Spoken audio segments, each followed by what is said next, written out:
Hi, good afternoon. Thank you very much for joining this Cansford webinar. My name is Stephen Ramsey, and today in this webinar, I'm going to cover some different testing options and the time periods covered by the tests, in addition to some other factors when requesting testing.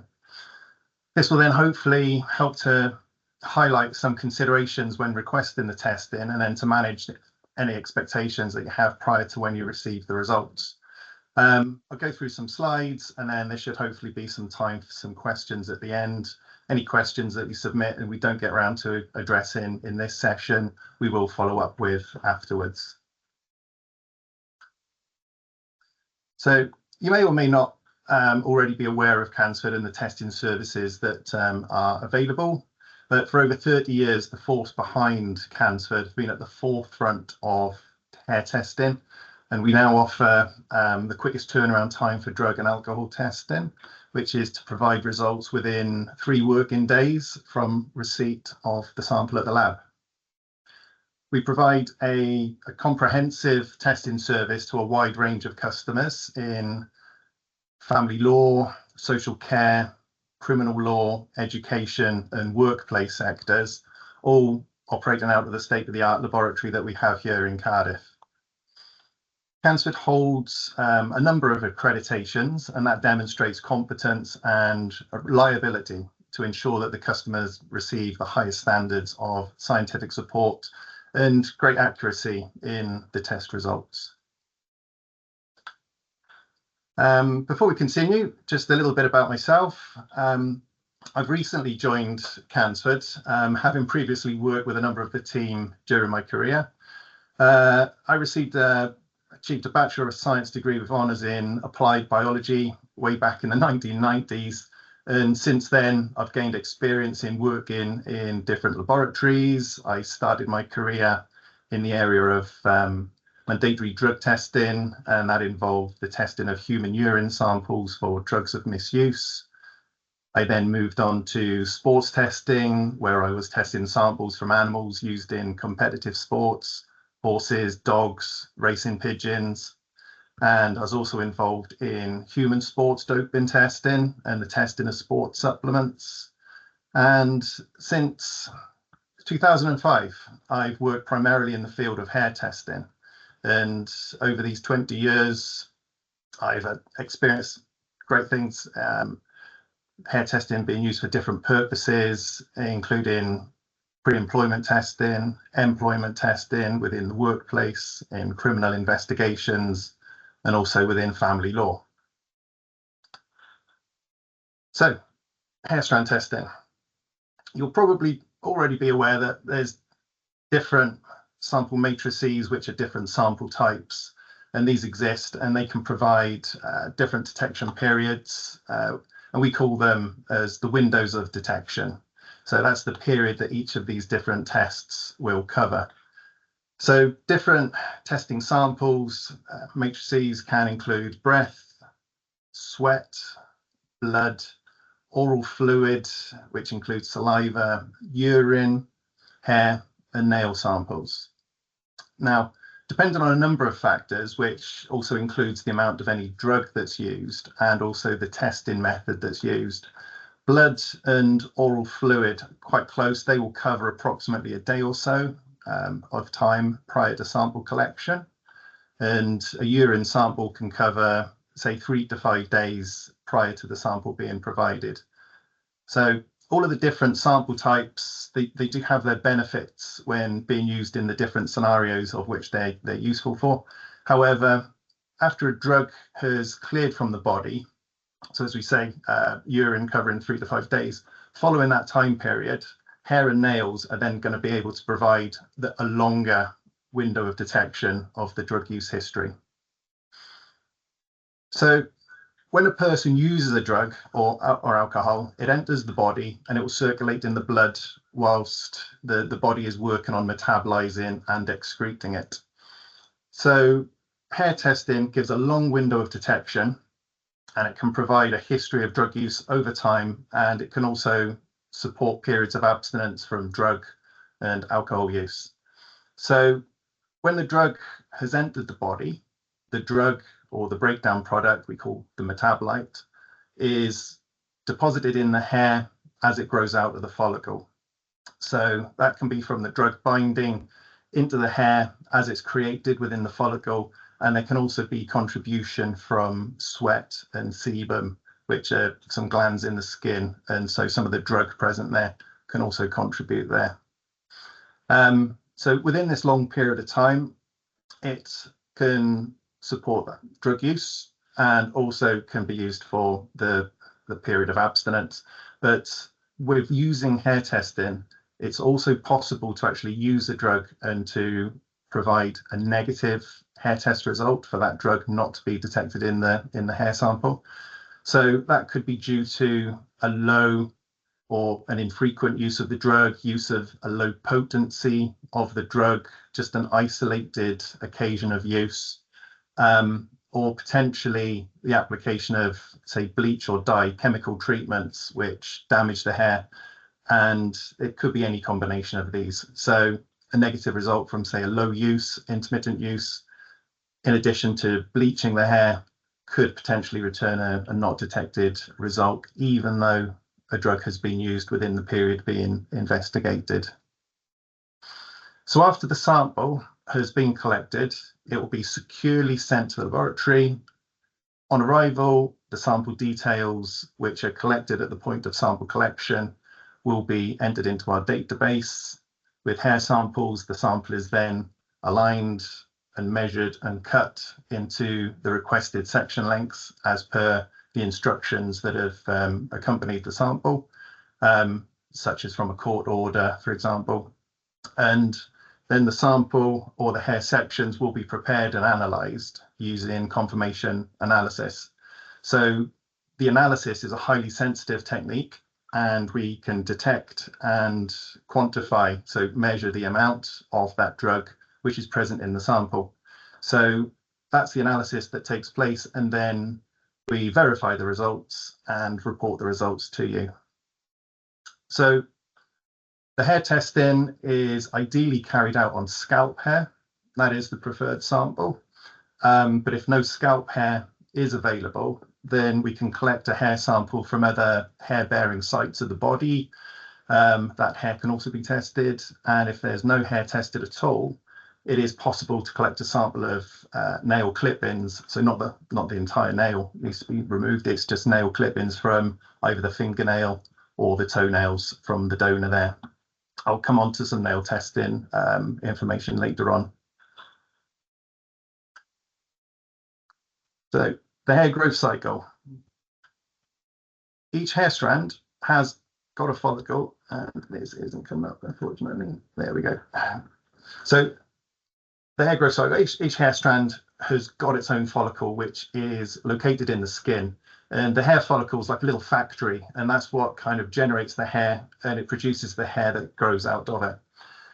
The follicle all work independently of each other, and the hair that is growing out is going to go through a stage of growth, which we see on the presentation here on the slide. So it's the anagen phase, which is the growth cycle, and that can last for a number of years, and that's essentially what's going to give the hair its ultimate length.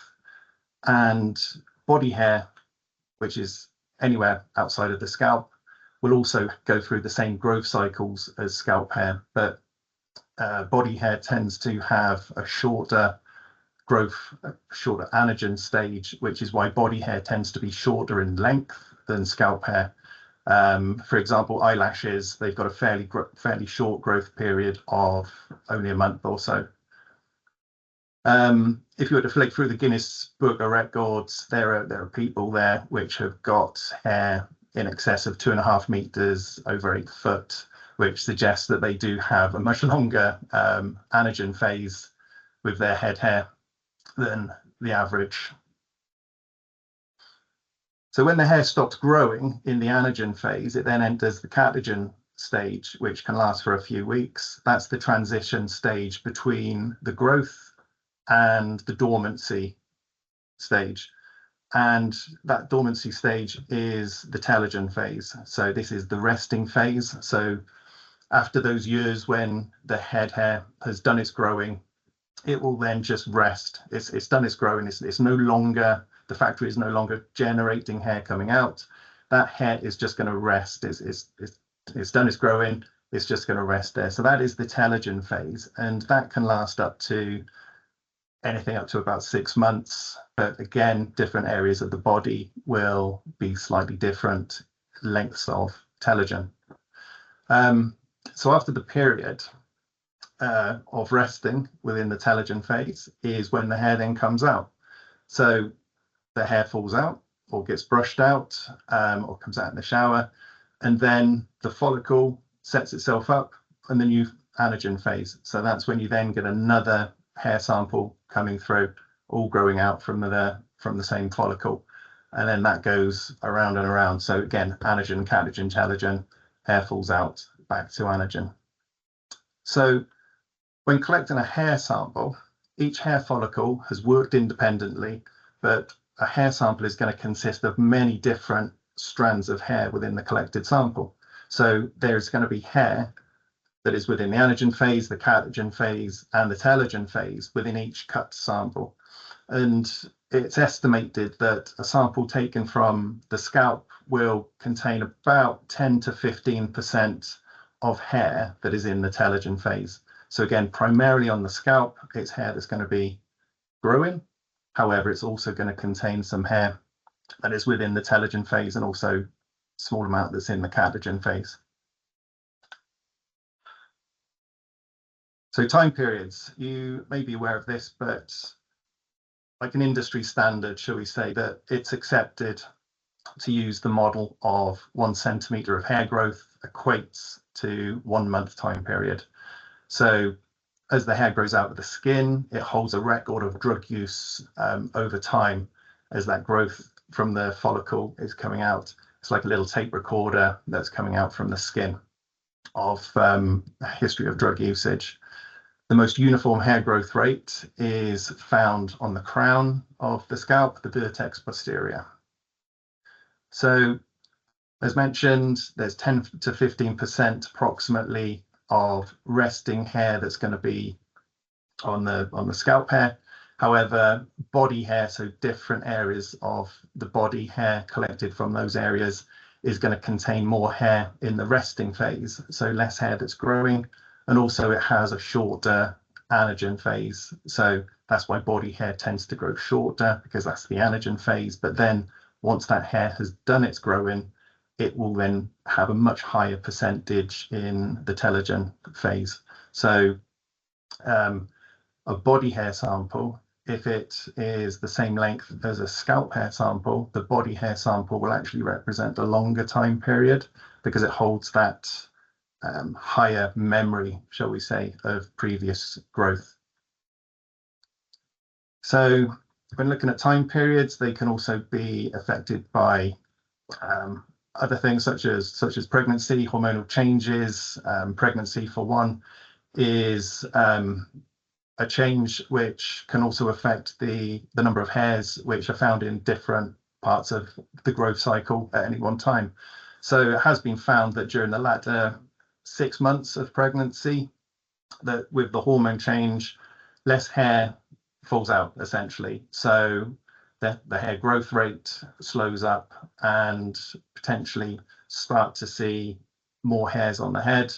And so following birth, you then get an increase in hairs in the telogen phase. So again, less hair falling out and hair growing through. So like a very full head of hair potentially following birth. And so with that kind of increase in hairs in the telogen phase, which is the resting hair, it must be considered that when collecting a sample from a mother who's recently given birth, it will contain potentially more hair in the resting phase, so not new growth, and therefore that is potentially older time period, a more historic time period from that cut sample. However, like many things that you'll probably experience through this presentation, is that there's an awful lot of approximation, and everybody is different, and there isn't a one size fits all with regards to hair growth rate or how pregnancy can affect the hair growth cycle. And so if the actual growth rate or any specifics do need to be measured, then we would have to refer you to a trichologist who would be able to perform an assessment. If it's on hair growth rate, say by shaving an area and then accurately measuring any new growth, or without shaving, they can apply a bleach across the hair and kind of measure out over time the hair growth that has come out, and also be able to work out any kind of percentage of telogen phases within the studied hair.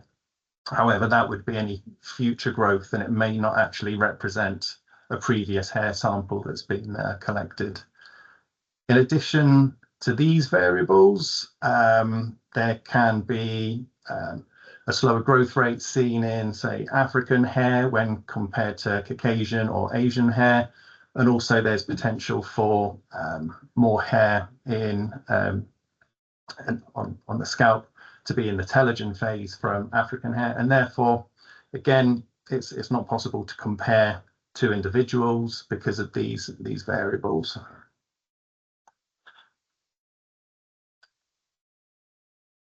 So, windows of detection with a hair sample overview analysis.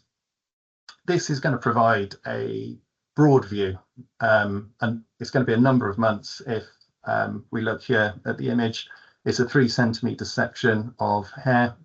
It won't be a single strand as depicted here in the image. It will be many samples taken from the collection, many hair strands.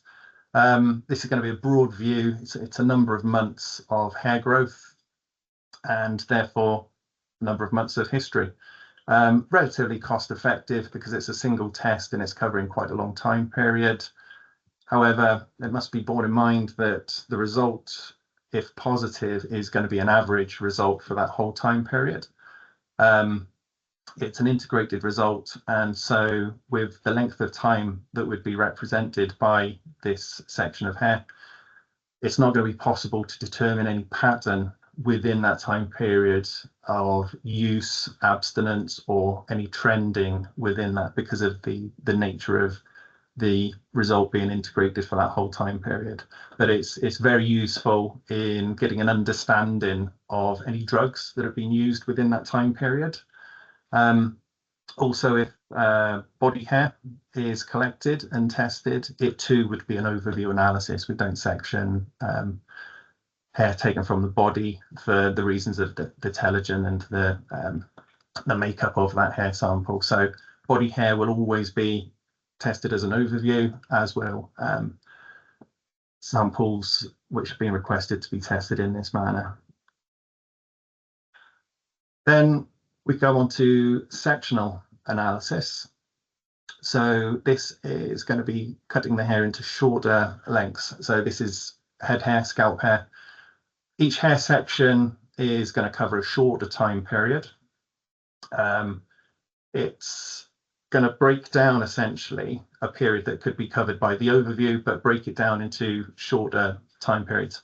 Each section here in the diagram, 1 centimeter, which is quite common, is going to cover approximately 1 month.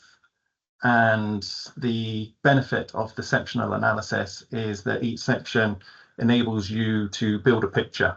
So you can kind of see any trends and kind of highlight any significant changes in drug use over the time period covered by the multiple sections.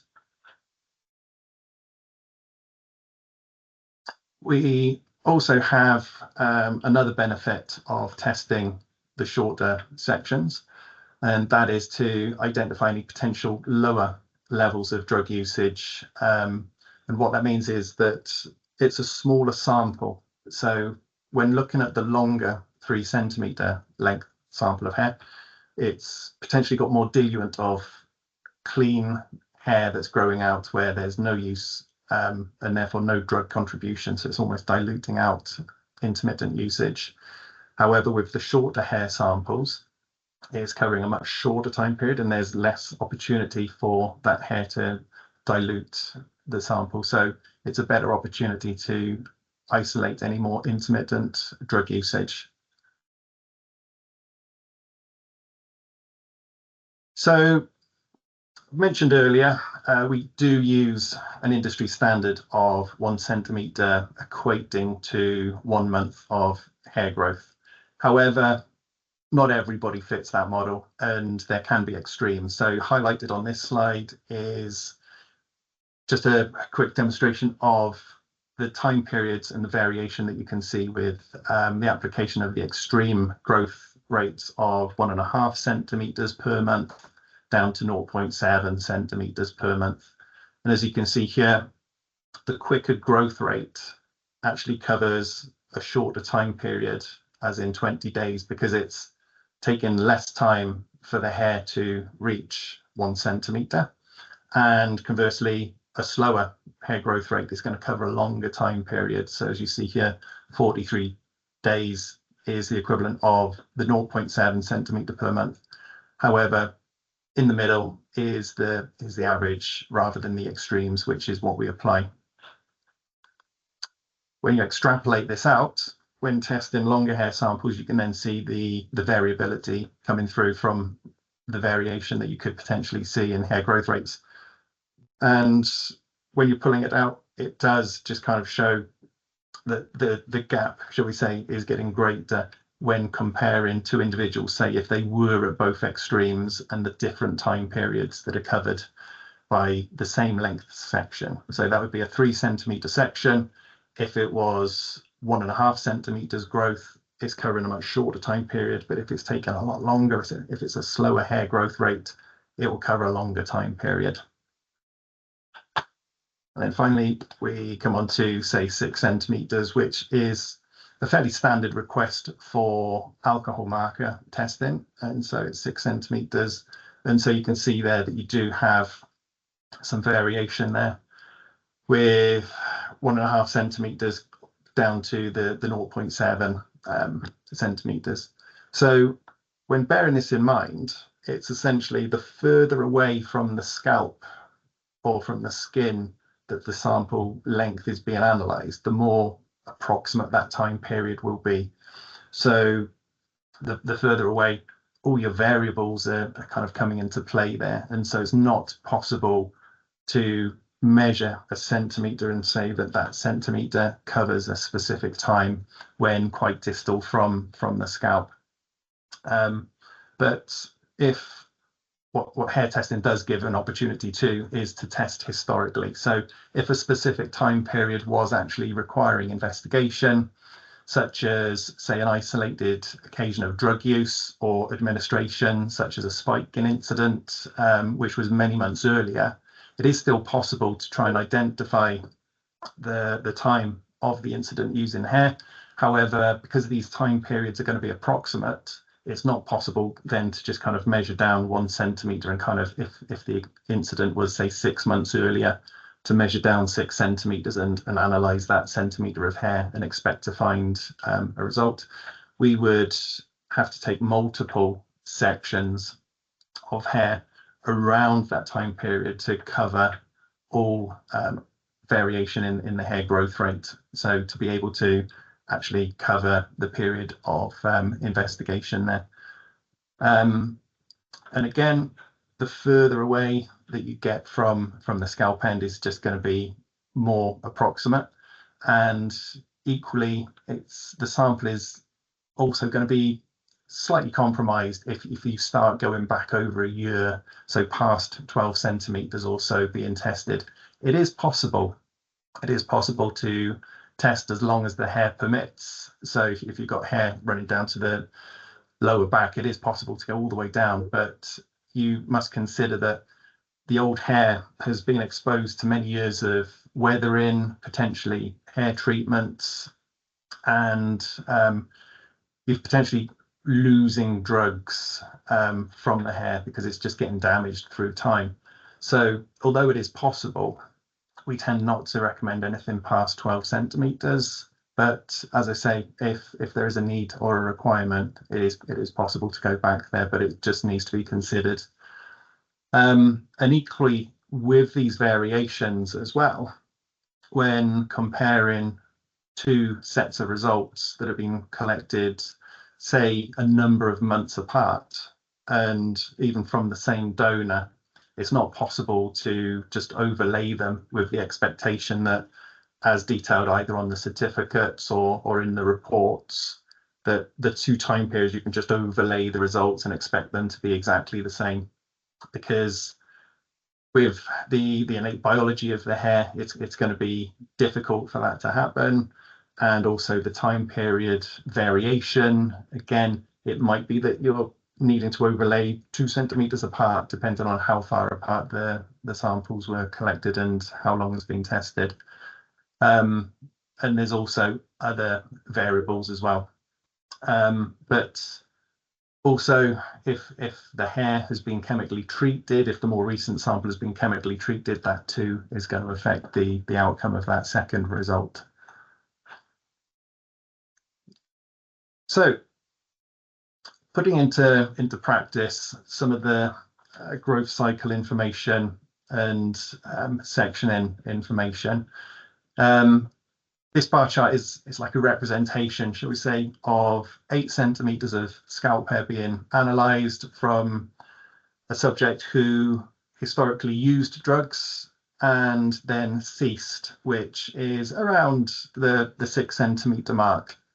And so the charts on the right hand side, the elevation there is the concentration representation of the concentration of the drugs found in the historic hair. And then we have got a cessation in drug use, as I say, around the 5 to 6 centimeter section, which could equate to approximately 6 months earlier. And what we don't see in hair is like an on-off switch. So if somebody stops using a drug, it doesn't then just turn into a negative hair sample. So as mentioned earlier, we do have the telogen hair. So that hair holds a record of the drug use when the hair was being formed and the drug was present in the body. And that hair is still resting on the skin or on the body. It's still resting, but it still holds that record of drug use. However, if drug use has stopped, you then got the great percentage of, say, clean hair, which is growing out all around. But within the cut sample, you're still going to see a percentage of the sample that's been removed from the skin as containing that history of drug usage. So as we see here in the 4 to 5 centimeter section, is you do see a significant decrease in the concentration of that drug in the subsequent month. And then again and again and again coming downwards, this stepwise trend in diminishing concentrations is a pattern of which could still be seen as positive because the drug has been detected. But this is the great benefit of sectional analysis, in so much that it's looking at the pattern of decreasing concentrations there. So again, as mentioned earlier, the great variables that not everybody fits a model of 1 centimeter per month, 10 to 15% of telogen phase hair on the head at any one time. And so what we have is at least a stepwise pattern here seen when considering the population as a whole. It will still be stepwise, and it could be that the diminishing trend appears a lot quicker, or it's quite slower. Say if there were more hairs in the telogen phase, it could take just a little bit longer, but you will still have hairs growing out which are clean hair that don't contain that record of drug use growing out around that legacy product within the resting hair.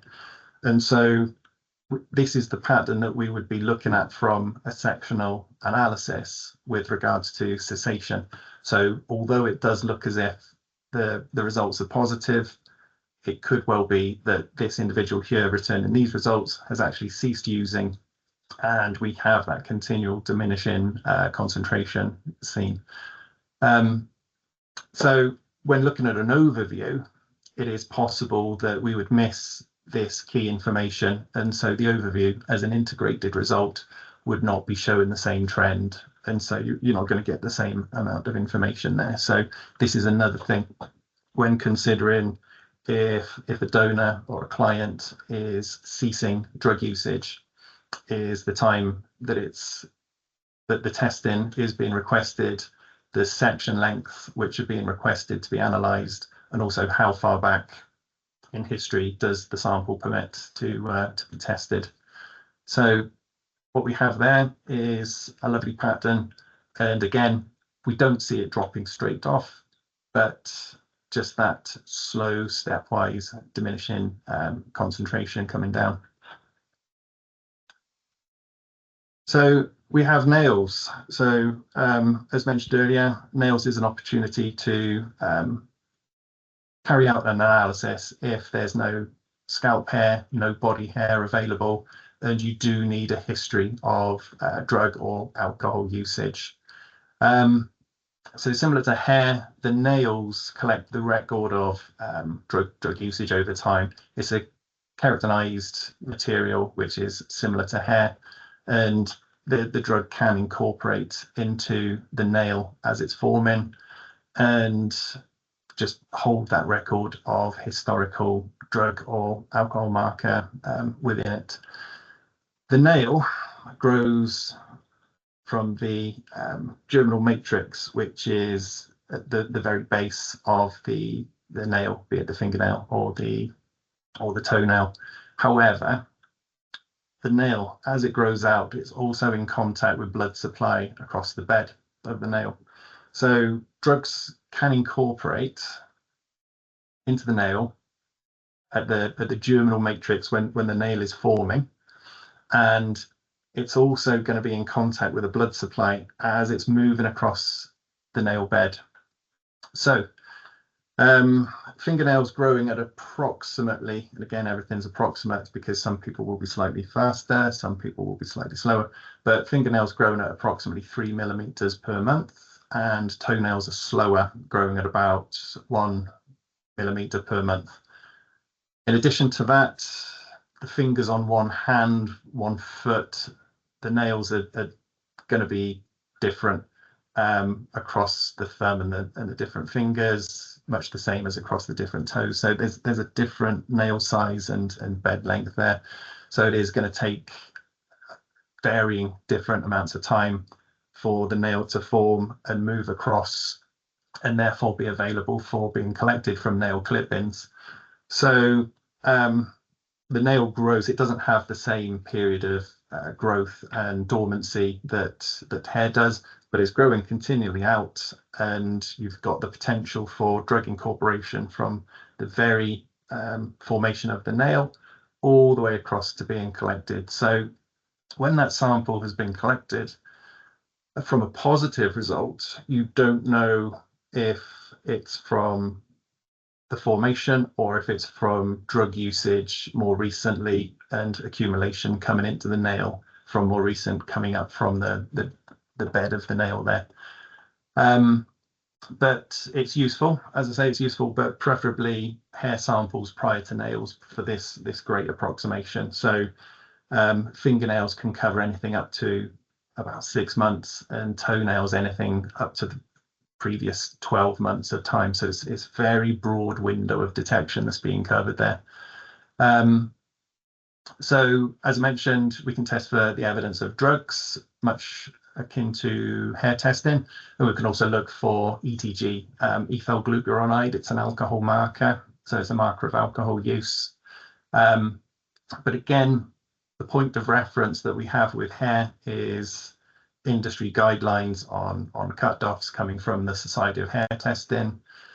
There's no widely accepted guidance for using thresholds or cutoffs for what's been detected in the nail. So we apply the same thresholds for the nail testing at Cansford as for the hair testing. But some research is saying that the cutoff should be slightly higher because the growth rate is slower. And so it is possible that over time there'll be sort of like a general consensus in the scientific community, but at present it's just purely for identification, and so we can get a history there and see what's occurred over a period of, as I say, up to about 6 months or 12 months, depending on where the sample's collected from. So that's nails, and then moving on to other variables. So child hair samples. And again, this can be a very useful tool. Again, children from newborns through to teenagers, just to try and assess a history of exposure to drugs. So having gone through the growth cycle before of an adult, children's hair is going to be slightly different depending on the age of the child. It tends to be thinner and more porous in younger children. And also the hair growth rate isn't necessarily going to be 1 centimetre per month. In addition to that, the hair growth cycle can be different in children because you've got young children coming through. But generally, the structure and the growth cycle is going to get more comparable to an adult the older the child gets. So again, when testing children's hair, we will wash the samples when they come in prior to analysis. That's in an attempt to remove any external contamination, and we'll test the results from the wash analyses where relevant and have a look at the results alongside the results of the hair testing. As mentioned earlier, with regards to sectional analysis, is when testing children's hair, because it's not going to be possible to determine the growth or the resting phase within the child sample, it will be more beneficial to analyze the samples as multiple short sections, and it's not possible to determine time periods more than it is a retrospective from the growth of the hair coming out. And so it's very useful, but again, it's not going to be possible to pinpoint a time or a specific occasion when drug use has taken alongside the calendar until you can kind of marry up and just look at all the evidence together. But it's not possible apart from that to identify a specific hair growth rate for children's hair. And again, it's just going to be a case of identifying any historical exposure or drug administration that the child has had there. And again, there will also be the period of decrease. So if a child has been exposed or administered a substance or drug, and then say they're removed from that environment, or drug usage exposure has stopped and removed somewhere else where there's no longer any exposure, you would still expect to see that stepwise decrease in any concentrations of the substances that were previously detected. And so again, sectional analysis is very beneficial just to see if there is that change there. But again, it's not going to be like a switch that instantly goes negative as soon as the child has been removed to a different environment. And also with regards to hair testing and what's being detected, there's a number of scenarios that could potentially account for positive results in child's hair sample depending on the age of the child, such as with a newborn, in utero exposure, so from the mother's drug usage and the child within the amniotic fluid, and also exposure from the exchange of mother's blood and any drug usage being transferred to the baby there, and then following birth, transferring from breast milk. So if breastfeeding, passing from mother's drug usage to child, that can still manifest itself in a hair sample. Close contact with the drug user, so if the drug user is sweating, and transfer there from a drug user to a child. Exposure to the drug itself, so if the child is living in an environment of drug usage, it could well be that the drug is present in the home environment, and also drug administration. So with all testing, all evidence just needs to be put in context of the broader picture, and just get multiple reports. Hair testing will just be part of the overall picture, but it can just show that history of drug use or drug exposure there. And moving on to alcohol testing and the benefits of sectional analysis. So current guidance for assessing abstinence and chronic excessive alcohol consumption when using hair testing comes from the guidance of the Society of Hair Testing. So we have recommended cut-offs of 5 picograms of ethyl glucuronide per milligram of hair, and that's when testing 3 centimeters up to 6 centimeters of hair. And for chronic excessive alcohol consumption, again, the guidance is for testing 3 centimeters of hair up to 6 centimeters of hair. So that's the point of reference, but basically that's covering quite a long time period as on the earlier slides. But what if somebody changes or moderates their alcohol consumption within that 3 months or 6 month time period? And that's where sectional analysis of alcohol markers using scalp hair can provide some really useful additional information. However, it's only really recommended when the donor has significantly changed or moderated or has abstained, changed their drinking habits. And again, it's going to be much the same as the earlier slides, in so much that when testing for alcohol markers in scalp hair, you would then see a significant decrease coming down of the alcohol markers, and therefore you would be able to see a trend in time, versus when looking at an overview, it's not possible to identify any pattern of drug usage within the hair sample, and that's where other testing would complement the picture there. So moving on to one of those complementary tests, which is PEth testing.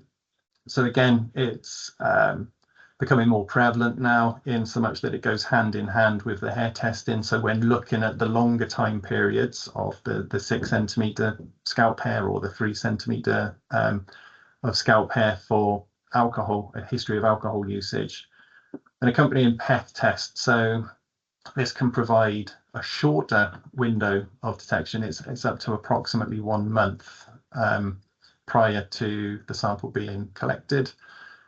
And what this is a direct alcohol marker. So it's the substance actually contains ethanol within it. It's actually a group of phospholipids, and we just look for one. And you may see either in the reports or on the certificates of analysis that we're looking for PEth 16,0,18,1. And so what that is that's just the 2 fatty acid chains.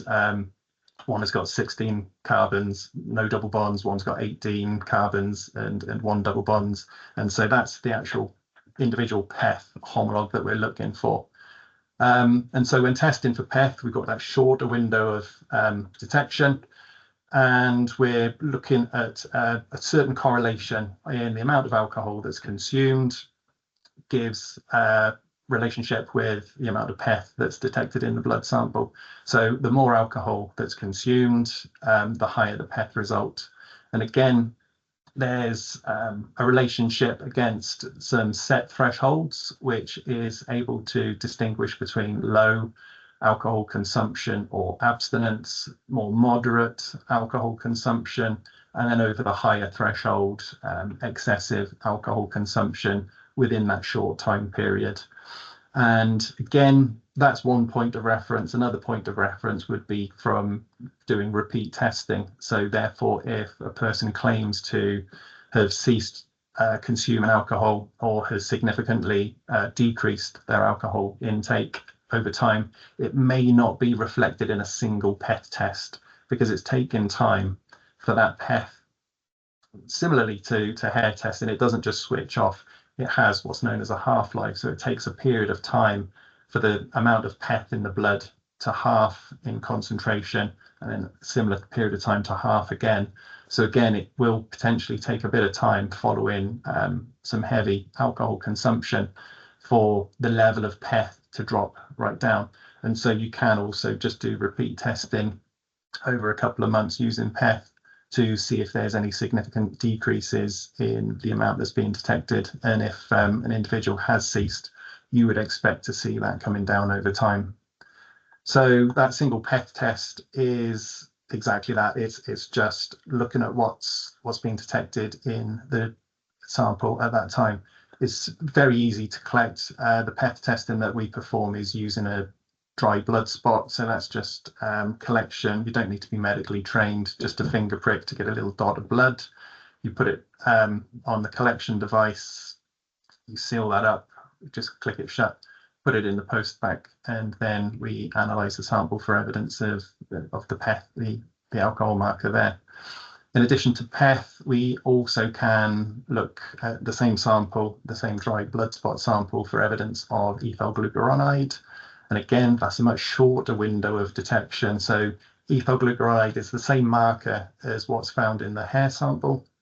And we can find it in blood following alcohol consumption. So depending on the amount of alcohol consumed, you would then see alcohol levels within the blood elevating and then decreasing. And then for a slightly longer period of time, you would see ethyl glucuronide in a blood sample there. So it takes a little bit of time. So following alcohol consumption, up to about an hour for it to actually be detectable within the blood. But then depending on the amount of alcohol that's being consumed, potentially up to 3 days following alcohol consumption. I'm conscious of time. I have got to the end of this presentation, and so I have got time. I could try and squeeze in at least a question, but basically, if you've submitted any questions throughout this session, thank you very much. We will reach out to you afterwards, but what I've got is a quick question, and if I stop talking, I'll quickly answer this. So I've got a question through now saying, why do we need PEth testing and hair strand testing, and which one is more reliable?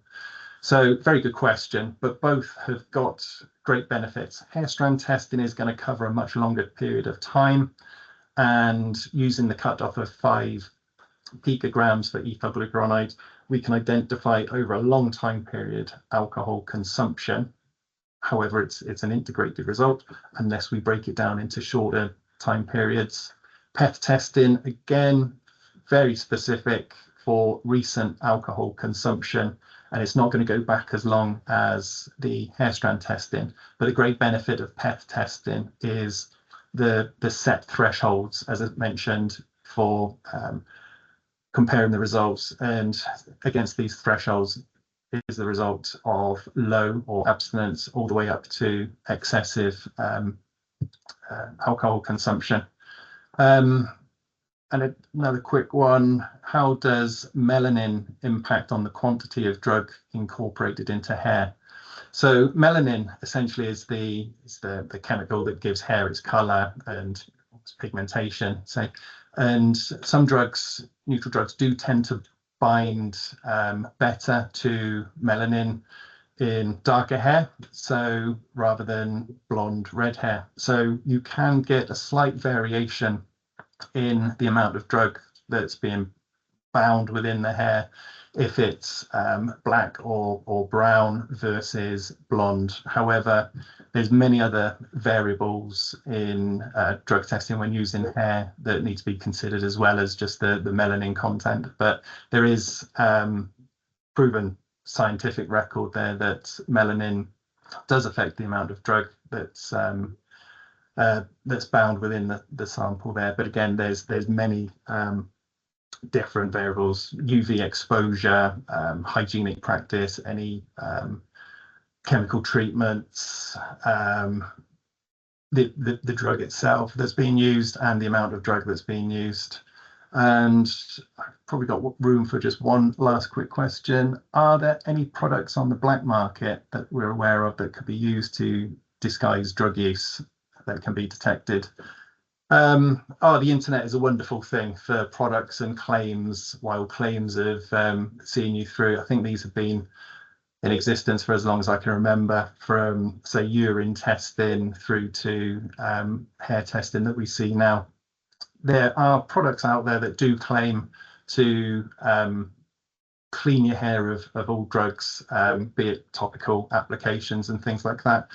I've reviewed quite a few studies and things like that, and unfortunately they don't work. And unfortunately, the most damage that you will see is from, say, bleach. The application of hair colours and bleaches there can actually damage the hair and potentially alter the structure of the drug, lowering the amount of drug that may be present in the sample.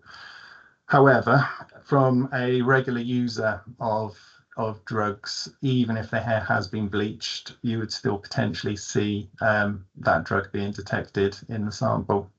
So it would be quite clear that the hair has been bleached, and that's one thing. Alternatively, the head would just get shaved off. That's the only way really to completely avoid returning a result that you didn't want from a hair sample. But if the head is completely shaved, we can also just go looking elsewhere on the body for hair and provide a sample from there. And also, failing hair is nail clippings, as mentioned. So I hope, sorry to kind of rattle through those questions, but I will reach out to those additional questions that I haven't managed to get around to. But I just thank you to all those that have attended and submitted questions, and thank you ever so much. My name's been Stephen Ramsey. If you have got any questions, my email is on the last slide there, and I wish you a happy afternoon. Thank you very much. Goodbye.